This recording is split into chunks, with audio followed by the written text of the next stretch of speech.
டேய் என்னடா இது காசு. இன்னைக்கு என்ன நாள்? வெள்ளி.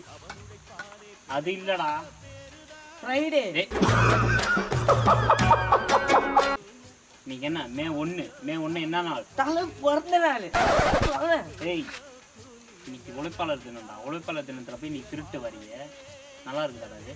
நல்லா இருக்கு. டேய் அது இல்லடா, உழைச்சி சாப்பிடுங்கடா. நானும் உழைச்சிட்டு தானே. டேய் இது உழைக்கிறதாடா, திருடுறதுடா. நாங்க தேடுறதும் ஒரு உழைப்பு தானே. உழைங்க, ஆனா இப்படி உழைக்க வேணாம். புரிஞ்சா? திருந்திட்டியா? உழைப்போம், உயர்வோம், இலக்கை அடைவோம். உழைப்பாளர் தினம் வாழ்த்துக்கள். இந்த வேலைக்கு பாருண்ணா. வேலைக்கு போ, உழை, சரியா? திருடாது இன்னும் பாரு. உழைப்பாளர் பயலுங்க.